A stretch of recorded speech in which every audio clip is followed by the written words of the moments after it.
YouTube faithful, what's going on? It is Taco Tuesday. I told you guys yesterday was going to be a poverty day. Keontae, George, and Murphy got there. Voos and Curry sold. Zinger cashed. Levine cash, so it was like 4-2. Curry and Boost sold the bag. What are you gonna do? It is what it is. I'll take 4-2 all day long. We're moving on to today, and we have a more poverty slate, believe it or not. Even though it's Taco Tuesday, these 5 games, they're just not it. The spreads, go look for yourself. There's one close spread, and that is the Orlando Magic game, which is gonna be my taco pair, which is Banchero, 18.5 points today. I'm gonna show you why I like him and where I'm going with it. So what I need you to do is smash the like button, and if you haven't already subscribed, go ahead and subscribe. I do daily videos 5 or 6 days a week. NFL, NBA, MLB, you name it, I do it. And I also do Discord live streams 5 days a week as well. So with that in mind, let's get into the mix. All right, so first up, Banchero, 18.5 points Goblin. Remember, poverty slate, we're trying to just get out with double our money. That is the goal. We got the taco method. Hero, unfortunately, is questionable, so that's going to put a damper in our taco method plans. But let's just say Hero decides to play his taco 17.5. His Gobby could be 17.5. We'd take the next taco with Hero's Goblin, pair it up. If Hero cashes his taco today, he will cash his Goblin, which will mean we only need to get one prop right. Assuming we get a taco sweep. You understand? That is the taco method, and it could get us out of here with a double up on every square. I teach that in the court. If you want further information, if you're lost, it ain't that hard. Just rewind it and listen to it again. Now, points allowed. They're ranked 27th. Toronto, that is. You can see in the head-to-heads, the last 3. It's only last season, but 29, 17, 25. So 2 of the 3, and look at his last 20,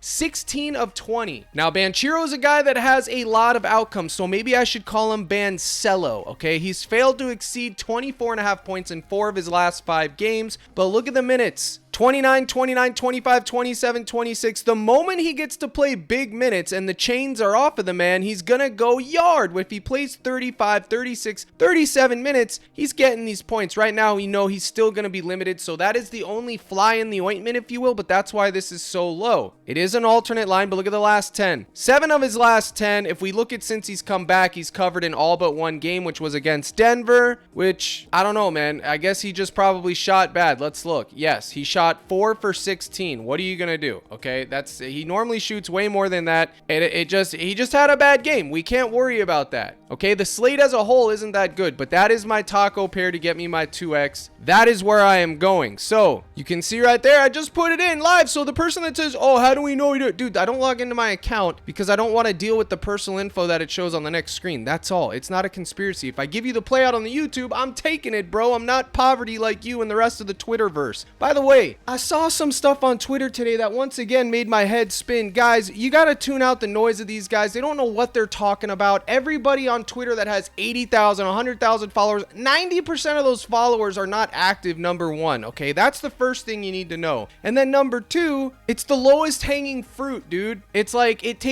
just takes no effort at all to do that. A little Twitter post, whatever. So it's easy if you catch the algorithm to go on a heater and catch the following and stuff like that. It doesn't give them validation. I don't care. I saw someone talking about like that, how he was him because he was up 400 units on the year. Bro, I had 400 units won in November and October, and I don't sit there and think that that's any big deal at all, because it's not. Who cares, dude? That doesn't mean anything. It doesn't matter how much you're winning. If you're not teaching people how to win with you and they're not benefiting from it, then who cares, bro? That's the least of all things that you need to advertise, buddy. Let me talk to you for a second. Your job, my job, is to help people that are clueless or that like to do this and they're struggling, to help them get better day by day. That's it. I'm never going to sit here and flaunt to you guys, oh, I'm winning this many units. I mean, if people want to know, I'll tell them, but that's the least of my worries, dude. And then number 2, everybody thinks they're an expert. That's the other thing you got to know. Everybody thinks they're an expert. Like I tell you guys all the time, okay? Anybody can find a good play. Everybody thinks they're an expert. Everybody thinks they're a professional, but none of that stuff matters. The thing that separates people from good from bad is those that can help others and bring them up with them. A rising tide lifts all boats, buddy. And I believe that's what separates me from from those other guys, man, because I focus on helping people get better. But I want to tell you something. Even if the play is solid, it can still sell. Heck, those of you woke up in Houston, Dallas, Mobile, Alabama, Louisiana, and there was snow outside, buddy. Is the weather system rigged? No, it just goes to show you, man. It's like anything can happen. If there's a percentage of it happening, 10%, 5%, that means it can happen, and it will happen eventually if you live long enough. So keep that in mind when you take your plays, guys. If there's a chance that they can sell it, if it's a 40% chance to sell you, it's going to sell 4 of 10 times and vice versa. But keep a positive attitude, keep bankroll management, and you'll be all right. All right, now a run back from that game, because I'm trying to focus on the close game spread. All these spreads, take a look, chat. I'm not pulling your tail here. 1.5 point spread, 212, 219, 218, 230, and 228. But look at the totals, or the spreads rather. 12, 12, 12, 10. It's poverty. This is the only game that's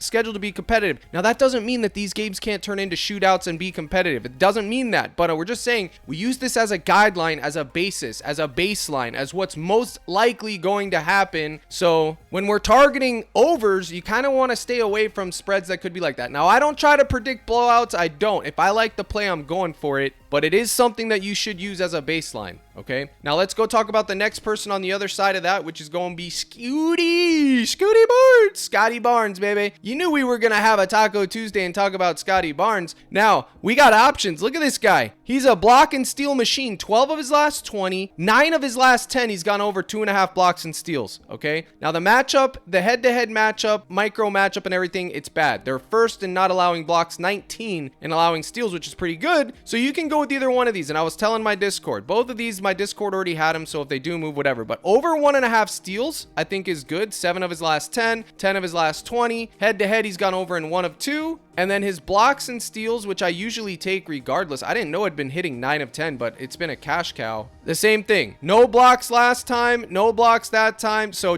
he just got steals. So maybe you just want to take the 1.5 steals. It is better. Overall, it's not that great, the matchup wise, but Scottie Barnes is going to play big minutes and he's going to be everywhere. I'm fine with either one. 2.5 blocks and steals or 1.5 steals. Either one is fine with me, my brother and sister in Christ. And then the other Scottie Barnes play I like would be his fantasy score, which is always in the mix. Okay, he's gone over 42 fantasy score in 5 of his last 10, but the favorite would be his RA, but they bumped it from 14 already to 14.5. Where is it? Right here, you can see 18, 12, 14, 15, 18. I mean, he used to be a wagon for this. You could see the last time he played, he mainly got rebounds, not assists. Assists allowed, they're ranked 21st to small forwards. The macro matchup isn't good. The micro matchup is okay. Maybe you just want to take the assists. But if you're going by just matchup, man, then 1.5 steals is hard. But I know a lot of people are going to want to take his goblin points for this taco today. I don't even know what it is. Let's go take a look. 14.5. Oh yeah, 14.5 is good.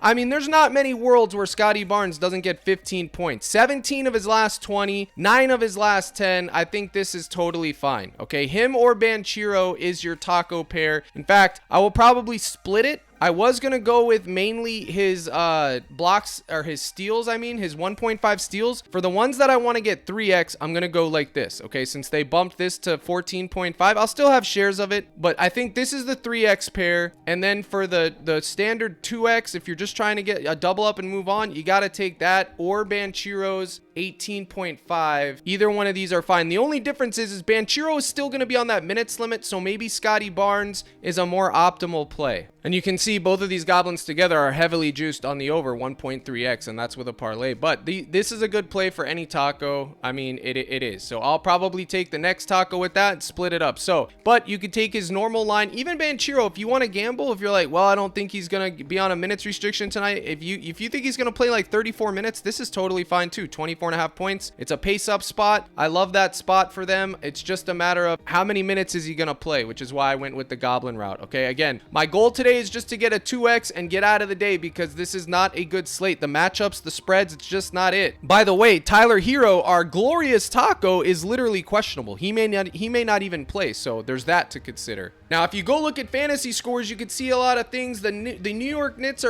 are playing the Nets, which, I mean, it's a battle of Can't even say it with a straight face. The battle for New York, but honestly, guys, the Nets aren't a real team. I don't even consider them when I'm making lineups, dude.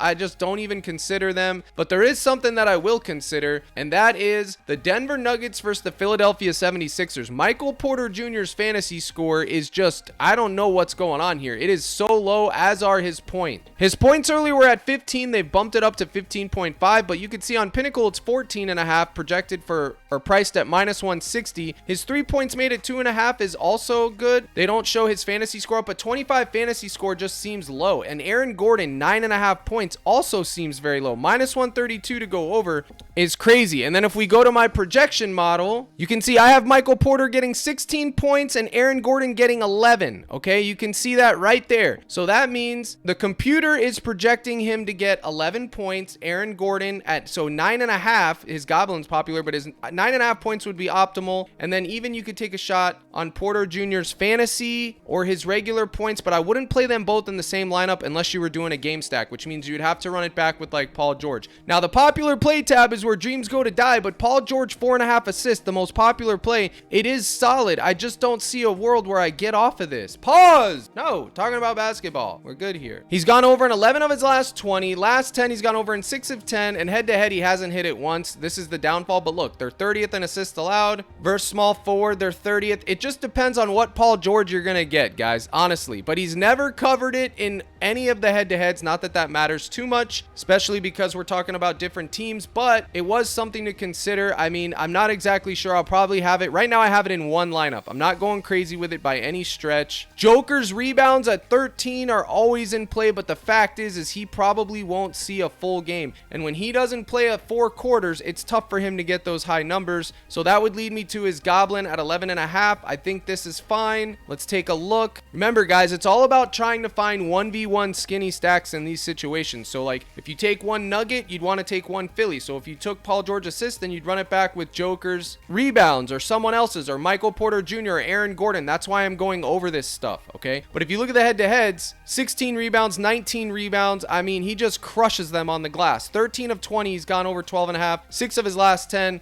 If we bring it down to 11.5, he's gone over 8 of 10. Last 20, 15 of 20, making Joker's Goblin at 11.5 absolutely in the mix today, okay? Now you may be saying to yourself, Cap, you're going over a lot of Goblins. Well, fella, this is a poverty slate. We're just trying to get out with 2x and move on to tomorrow, man, where we're probably going to get a bunch of games. We're not interested in chasing a home run every night. Plus, it ain't baseball season, fella. There's a lot of fantasy scores up. There's going to be my fantasy point per minute tool is going to be dropping soon in the Discord. We will go over that on today's live stream. If you want to get in the live stream today, you go to CaptainCrush.net. You scroll down. It's the gold package. I have silver and gold. Silver is just a playlist sent to your phone every day. The gold package is literally the Discord, which gives you the playlists, the slips, the live stream, access to me 24/7 pretty much, my community, the role members, and you get my projection sheets and fantasy points per minute tool each and every day for all sports. Well, the ones that I cover, NFL, MLB, and NBA. So you click there, it's $24.99 a month. You get 30 days for 83 cents a day. I hope to see you guys. The live stream will be today at 5:15 Central Time, the Lord's time zone. So get in the mix and stop being poverty, man. I'm trying to build out a strong community, and every year it's like a new wave of people come in, and then the old wave of poverty leaves. The core group sticks together, the core guys stay, but I am building a solid community. So if you are not interested in being a part of a community, then it ain't for you. If you want to be in a solid community where I run things and run a tight ship, then you'll probably enjoy what you get, okay? I promise you this, you do get your value for what I provide. For the price you are paying, it's undeniable that you are going to get value, okay? Now, seeing as there's only 5 games, I know I keep attacking this Denver situation, but that's the only game where I can see a lot of possessions and things, and I do think Russell Westbrook's turnovers is worth considering. If we go back to the projection sheet, you can see he's projected for 2.44. If you look at the market data, it's pretty much 50-50 over or under, but guys, it's just one of those things where you know if Westbrook has the ball in his hands a lot, he's going to be turning the ball over, so it's just something that I like. I'm not going crazy on it, but it is something I will have exposure to. Okay, another one from a different game, the Lakers game, could be Kuzma's turnovers at 2.5. He'll probably have the ball in his hands a lot. He may have a chip on his shoulder, more of a reason to play tonight, but I'm probably honestly not going to go deal with that game. I may take some unders from that game later. I'm not exactly sure. It's just not really a good slate, guys. Like I'm just keeping it a buck. It's just not a good slate. So I gave you my thoughts on it. Now I do have a couple of other things that I am going to be considering. But if you take anything away from this, this is what I want you to consider. Banchero's Goblin, Barnes's Goblin is blocks and steals. Okay, if you're going for the 3X, is steals. MPJ's fantasy score or his points. Aaron Gordon's points. It's a 2-point differential in the model, which we can't ignore. Joker's rebounds Goblin, and then possibly even maybe like as a something that could go, the Westbrook turnovers, and then maybe if you needed a run back from the Lakers side, Austin Reeves is RA. I don't know, but then is he gonna end up dropping 40 again? Like, who knows? We'll cover that in the live stream, that late night hammer game. But guys, it's just a quick video today. I want you guys to get out with double ups today. Please like and share the video if you could. It helps me out a lot. Remember, if you sign up with any of my partners, DG Fantasy, Chalkboard, Sleeper, Parlay Play, any of them, send me the email. I got 30 days of Discord coming up for you. That includes Underdog as well, you guys. All the links are in the description. And for those of you that are YouTube faithful and Discord guys, I appreciate, you know, the situation where I got backstabbed in the back from a Cord member. He ran off with a bunch of our money. It is what it is, guys, but in the end, the universe will balance all the scales. I appreciate you tuning in. Here's the salute. Good luck in all your contests. And as always, my brothers and sisters in Christ, let's crush this thing tonight.